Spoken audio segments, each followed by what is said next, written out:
So ఒక 2 మంత్స్‌లో మీరు ఎన్ని 16 కేజీలు తగ్గారండి? 17 అవునండి. కేజీ ఎలా ఎలా ఏదైనా టిప్ చెప్పండి. యాక్చువల్లీ ఇది అడగమన్నారు చాలా మంది. టిప్ ఏం లేదండి. నేను అప్పుడు ఒక దిక్కుమాలిన డైట్ ఒకటి చేశాను. అదేంటంటే ఏమి తినకపోవడం, ఒక ఆ! ఆరెంజ్ తినేవాడిని, హ్మ్. వర్కౌట్ చేసి పరిగెట్టేసేవాడిని. ఏంటి పరిగెట్టి ఆరెంజ్ ఒకటి తినేవాళ్ళు. ఆరెంజ్ పరిగెట్టేవాడిని, ఫుల్ కార్డియో చేశాను. ఆరెంజ్ అండ్ యాపిల్ తినేవాడిని ఒకటి. అంతే, ఎక్కువ ఏం తినేవాడిని కాదు. ప్రోటీన్? నథింగ్. అదే అంటాను, వెరీ బ్యాడ్ డైట్ అది, అలా చేయకూడదు. నేను అలా చేసి I last muscle, I last lot of muscle.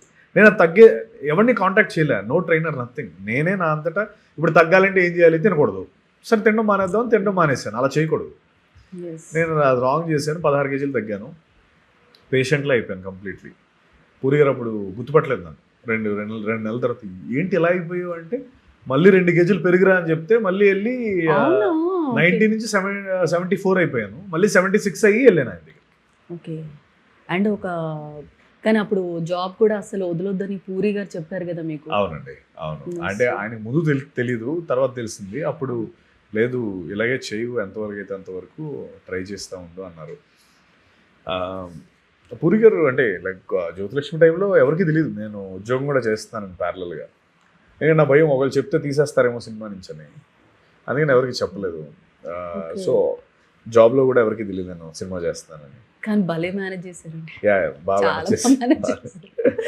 So అదే ఒకటి వన్ డే జాబ్లో షర్ట్ బటన్ పైన పెట్టామని చెప్పారని, ఇప్పుడు వస్తానని అటే వెళ్ళిపోయి అదేంటంటే అసలు ఒకవేళ క్యారెక్టర్ డిమాండ్ చేస్తే ఇక్కడ వరకు డిమాండ్ చేసి అలా డిమాండ్ చేసింది కదండి ఇక్కడ వరకు. ఎలా ఇది చేసి- క్యారెక్టర్ డిమాండ్ చేస్తే ఓకేనండి. ఎవడో నా మీద అది అడగకూడదు. అంటే అది నాకు నేను యాక్చువల్లీ ఒక కంపెనీలో హైదరాబాద్ వచ్చినప్పుడు ఫస్ట్, బెంగళూరు నుంచి హైదరాబాద్ వచ్చినప్పుడు ఫస్ట్ ఇక్కడ ఒక కంపెనీలో పెట్టుకున్నాను అనమాట. అందులో సెలెక్ట్ అయ్యాను. నేను వచ్చిందే ఇక్కడ so that I can be more closer to the industry అని. ఆ ఫస్ట్ డే ఆ మేనేజర్ నన్ను సరిగ్గా నాకు నచ్చలేదు. అంటే ఆయన ఫేస్ నచ్చలేదు మీకు? ఆయన ఫేస్ కూడా నచ్చలేదండి యాక్చువల్లీ. ఫేస్ గురించి కాదు, I think it's more about attitude కదా. అంటే ఆల్రెడీ నా ముందే ఆయన ఎవరికో ఫోన్ చేసి ఏంటి హీరో రాలేదు, ఒంట్లో బాగాలేదా, ఒంట్లో బాగోపోయినా రావాలి తెలుసు కదా, అది అని కొంచెం ఇన్సెన్సిటివ్గా మాట్లాడాడు. ఏంటి ఇలా మాట్లాడుతున్నాడు, మనమేమో ఇక్కడికి వచ్చిందే మేనేజ్ చేసి సినిమాలు, ఎప్పుడైనా ఒకరోజు రాకపోతే ఏమవుద్ది అర్థం కాలే. ఒకటి అదో క్వశ్చన్. రెండోది ఏంటంటే ఆ కంపెనీకి సంబంధించిన CEO ఎవరో వచ్చారు అప్పుడు. రాగానే అప్పటి వరకు కూడా చెప్పలేదు నాకు. ఆయన ముందు ఎక్స్క్యూజ్ సత్యదేవ్ బటన్ పెట్టు అన్నాడు. అంటే ఆయనేమో CEO ఏమో ఇట్స్ ఓకే వదిలేయండి అన్నాడు. లేదండి ఇలాంటివి స్టార్టింగ్లోనే తుంచేయాలండి అని అన్నాడు, డైలాగ్ వేసాడు. ఇది సరే నీకు తుంచుతా ఆగని చెప్పి నేను అప్పుడు ఏం లేదు, జస్ట్ బేస్డ్ ఆన్ నాకు ఇలా అయితే నేను పని చేయలేను. ఇప్పుడు నేను ఆ బటన్ పెట్టి పని చేయకపోతే ఓకేనా? బటన్ పెట్టి అసలు ఊరు వచ్చి జీతం తీసుకెళ్ళిపోతే ఓకేనా? డజంట్ మేక్ సెన్స్ కదా. అది నాకు కరెక్ట్ అనిపించలే. సో లంచ్కి వెళ్ళి వచ్చేస్తాను అన్నాను.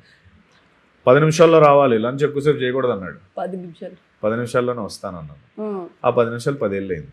అయ్యో, మళ్ళీ అట్లీస్ట్ వాళ్ళకి తెలిసిందా రీజన్? అసలు తెలియలేదా? నేను just I walked out of the company. ఎవరికేం చెప్పలే. జస్ట్ వెళ్తూ ఐడి కార్డ్ అక్కడ సెక్యూరిటీ కూడా దగ్గర ఏంటి సార్ అన్నాడు. వస్తాను మళ్ళీ ఉంచాను, అయిపోయింది, వచ్చాను.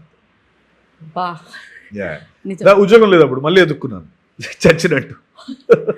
సో అప్పటికి 2 lakhs వచ్చేది కదండి. 2 lakhs 1.5 lakh 2 lakhs వరకు వచ్చేదని నేను విన్నాను.